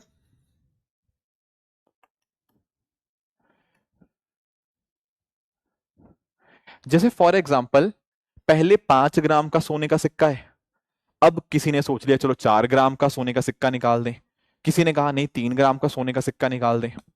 हो सकता है किसी ने क्या किया, किसी ने सोचा कि यार 5 ग्राम सोना है इस सिक्के के अंदर, चुपके चुपके थोड़ा सा आधा ग्राम सोने का सोना निकाल लेते हैं, किसी को क्या ही पता लगेगा। किसी राजे ने एक सोच लिया कि 5 ग्राम की जगह 3 ग्राम का सिक्का इशू कर दो। तो उससे पता क्या होगा, लोग फिर सोचेंगे यार ये 3 ग्राम का सिक्का हम क्यों लें, हमें तो 5 ग्राम वाला सिक्का चाहिए। तो भाई करेंसी एक्सेप्ट ही नहीं होगी। आप आज देखते हो ना, मेरा 100 रुपए का नोट और आपका 100 रुपए का नोट अलग थोड़ी है। ये जो ये 100 रुपए का नोट मेरे पास है ऐसा ही आपके पास है। इस 100 रुपए के नोट से जो मैं खरीद पाऊंगा उसी 100 रुपए के नोट से आप भी उतना ही खरीद पाओगे। It is one and the same thing. पर यहां ऐसा नहीं था, यहां ऐसा यहां पे नहीं था। दूसरी बात है, सिक्के की भी अपनी खुद की वैल्यू होती है। सिक्के की भी अपनी खुद की वैल्यू होती है। कैसी होती है सर? ऐसा हो सकता है कि जैसे फॉर एग्जांपल मान लेते हैं मैंने सोचा कि चलो अब सोना ही बनाना शुरू कर दें किसी तरह से, या चांदी बनाना शुरू कर दें, या फिर मैंने सोचा कि यार देखो ये सोना है, इस सोने का इस्तेमाल हम सिक्के बनाने में भी इस्तेमाल कर सकते हैं, इसके गहने भी बन सकते हैं। तो भाई जब एक वस्तु का ऐसे इस्तेमाल हो पाएगा ना तो पैसा प्रिंट हो सकता है। समझे इस बात को, समझे इस बात को? तो ये सारी समस्याएं थी आपकी मेटेलिक कॉइन के अंदर, ये सारी समस्याएं थी आपकी मेटेलिक कॉइन के अंदर। अब मुझे आप लोग एक चीज बताओ, क्या आपको एक चीज दिख रही है? ये जो सारी समस्याएं हम डिस्कस कर रहे हैं ये आज के इस नोट में नहीं है। ये वाला जो आपके सामने 100 रुपए का नोट है इसमें ये सारी समस्याएं नहीं है। ये देखो यहां पे गांधी जी बने हुए हैं, यहां पे गांधी जी बने हुए हैं। आप इस बात को समझ सकते हो, आप इस बात को समझ सकते हो। अब आपको देखो कैसे फायदा कैसे हुआ पहले के मुकाबले। ये देखो अब आपको कुछ भी खरीदना है, आई रिपीट कुछ भी खरीदना है, आप खरीदो, कौन मना कर रहा है? ये पेन चाहिए ना, ये एक 10 रुपए का नोट दे दो, बात खत्म। कोई डबल कोइंसिडेंस ऑफ वांट्स नहीं। आपको कुछ और खरीदना है, घड़ी खरीदनी है, 150 रुपया दे दो, आप बदले में ये नोट चल जाएगा। अरे पेरिशेबिलिटी इशू भी नहीं है, ये नोट नहीं फटेगा, मतलब फट जाएगा, खराब नहीं होगा, सड़ नहीं जाएगा ये नोट, ये नोट सड़ेगा नहीं। ठीक है, ये नोट सड़ेगा नहीं जैसे आपके एप्पल सड़ जाते थे। प्लस डिवीजन ऑफ लेबर के अगेंस्ट भी नहीं जाता। मैं निश्चिंत हूं, मुझे पता है आप लोगों ने मेरे अकाउंट में 10 रुपए डाल दिए हैं तो मैं पढ़ा पाऊंगा मर्जी से। मुझे पता है जहां मुझे खाना खाना होगा उसको सीधा 10 रुपए दे दूंगा। ऐसा नहीं कि आप लोगों ने मुझे पढ़ाने के बदले में पेन दे दिया, अब मैं दर दर जाके भटक रहा हूं कि कोई पेन ले लो और खाना दे दो ना। वो 10 रुपए का नोट जो है ये पीछे वाला ये काम चल जाएगा। और मुझे पता है कि भाई जो आपकी तंदूरी रोटी है वो 10 रुपए की आती है, तो मुझे पता है कि सामने वाले को 10 रुपए दूंगा वो तंदूरी रोटी दे देगा। ऐसा थोड़ी है कि मैं ढूंढने लगा हूं कि यार ये पेन है आप पेन ले लो, बदले में कितनी तंदूरी रोटी दोगे पता ही नहीं किसी को, पर अब तो पता है 10 रुपए की तंदूरी रोटी है। तो हर ट्रांजैक्शन की वैल्यू डिटरमिन करना बिल्कुल पॉसिबल है, बिल्कुल पॉसिबल है। और क्या फायदा हुआ, चलो ये तो मैंने बता ही दिया, पेरिशेबल वाला। अब देखो, एक था नॉन यूनिफॉर्म वाला। नॉन यूनिफॉर्म कहां था, कमोडिटी मनी, मैंने आपको बताया था, कोई एप्पल छोटा कोई एप्पल बड़ा। पर इसमें ऐसा नहीं है, आप चेक कर लो, मेरा 100 रुपए का नोट और आपका 100 रुपए का नोट सेम है। इसमें आप देखोगे यहां गांधी जी भी बने हुए हैं, ठीक है ना, यहां आरबीआई ने साइन भी किए हुए हैं, I promise to pay the bearer the sum of 100 rupees. तो भाई मेरे 100 रुपए के नोट से 10 तंदूरी रोटियां आएंगी, आपके 100 रुपए के नोट से भी 10 तंदूरी रोटी ही आएंगी। ऐसा नहीं है कि मेरा और आपका नोट अलग अलग है, हाँ उसमें नंबर अलग अलग है, सीरियल नंबर ये ऊपर अलग लिखा है और आपके वाले में अलग होगा, पर होगा सेम ही, पर उसकी कीमत सेम ही है। ऐसा नहीं होगा कि आप मुझे बोलोगे, मैं आपको बोलने आऊं कि भाई ये लो 100 रुपए, आप मना थोड़ी करोगे, क्योंकि मेरा 100 रुपए का नोट और आपका 100 रुपए का नोट बिल्कुल सेम है। इंट्रिंसिक वैल्यू देखो, जो आपका एप्पल था ना, एप्पल, एप्पल की अपने आप में कीमत भी थी। आपने एप्पल का इस्तेमाल नहीं करना किसी को पैसा देने के लिए या कुछ खरीदने के लिए, तो एप्पल खा भी सकते हो घर बैठ के। पर अगर मैं इस नोट की बात करूं, ये नोट की कोई कीमत नहीं है। ये नोट क्या है, दिस इज अ कागज का टुकड़ा, इसकी अपने आप में कोई कीमत नहीं है। जैसे याद करो, यहां मैंने बोला था, यहां भी मैंने बोला था कि भाई ये जो सोने का सिक्का होता है, ये सोने के सिक्के की अपने आप में कोई कीमत है, पर ये क्या है, ये तो कागज है, कागज, ये कागज की जीरो वैल्यू है, जीरो। ये 100 रुपए का नोट कैसे है, क्योंकि यहां पे आरबीआई ने लिखा हुआ है, आरबीआई के साइन है। अगर आरबीआई के साइन ना होते तो ये जीरो था, जीरो। इसकी अपने आप में कोई कीमत नहीं है, कोई कीमत नहीं है इसकी अपने आप में, ठीक है ना। मैं घर पे छाप सकता हूं, ना मैं घर पे छाप सकता हूं। Are you getting the point. तो ये बात आपको ध्यान में रखनी है, ठीक है ना, कि कॉइन की, सिक्कों की अपने आप में कीमत है, इसकी कोई कीमत नहीं है। इससे आप ज्यादा से ज्यादा क्या, जैसे आप सोना है, अब सोने से आप क्या कर सकते हो, सोना नहीं करना मतलब सोने से आपको कुछ खरीदना नहीं है, तो आप कोई बात नहीं, आप उसके गहने पहन लो, ठीक है। इससे क्या कर लोगे, इससे ज्यादा से ज्यादा मुंह पोंछ लोगे, और क्या करोगे, इससे ज्यादा थोड़ी कुछ कर पाओगे, इससे ज्यादा थोड़ी कुछ कर पाओगे। बस यही है इसकी, इसकी इंट्रिंसिक वैल्यू है ही नहीं, इसकी इंट्रिंसिक वैल्यू है ही नहीं। तो भाई जितने सारी प्रॉब्लम्स थी, जितनी सारी पीछे प्रॉब्लम्स थी, वो सारी की सारी प्रॉब्लम्स खत्म हो गई हैं। पर ये एक दिन में नहीं आया, ये एक दिन में नहीं आया। आप लोगों ने पहले ये समस्याएं फेस करी, इन समस्याओं को आपने ठीक किया, आप थोड़ा बेहतर हुए, यहां पहुंचे। फिर इन समस्याओं को आपने ठीक किया, फिर आप यहां पहुंचे, और इस तरह से समस्याओं से लड़ते लड़ते आपके पास ये 100 रुपए का नोट आ गया। हमारी जिंदगी भी ऐसी ही है, पहले हमारी चुनौतियां होती हैं, ठीक है, हमारी जिंदगी में पहले बहुत सारी चुनौतियां होती हैं, हम उनसे लड़ते हैं, फिर थोड़ा सा बेहतर होते हैं, और लड़ते हैं और बेहतर होते हैं, फिर एक दिन आता है जब हम अपनी जिंदगी में काफी आगे बढ़ जाते हैं, एंड एक सारी प्रॉब्लम जो थी पीछे वाली, उनको पीछे छोड़ के आगे बढ़ जाते हैं। तो दोस्तों हमें भी ये 100 रुपए का नोट ही बनना है, ठीक है। कोई भले ही हमें बोले कि आप 100 रुपए का नोट नहीं हो, पर हम हैं 100 रुपए का नोट, ठीक है। क्या ये बात आपको समझ आई, necessity is the mother of invention. क्या ये बात क्लियर हुई आप लोगों को, यस क्या ये बात आप लोगों को क्लियर हुई या नहीं हुई, कोई कंफ्यूजन है, कोई डाउट है यहां पे।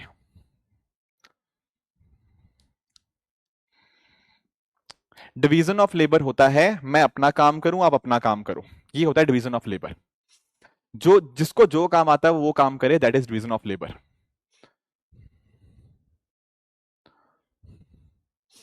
ठीक है। हाँ तो दोस्तों यहां तक अभी तक हमने बेसिक्स पढ़ लिया है हमारा मनी एंड बैंकिंग का। इसके आगे के जो कॉन्सेप्ट्स हैं, जैसे लीगल टेंडर क्या होता है, आरबीआई जो बैंकिंग वाला पार्ट है, आरबीआई कैसे कैसे काम करता है, रेपो रेट क्या है, रिवर्स रेपो रेट क्या है, सीआरआर एसएलआर क्या है, उन सब चीजों को हम यहाँ पे कल के सेशन में डिस्कस करेंगे। ठीक है, ओके ओके, चलो चलो ठीक है, चलो फिर thank you so much for joining. इसी तरह से आप सब लोग अपने एंड पे हार्ड वर्क करते रहिए। All the very best, keep working hard. Thank you so much.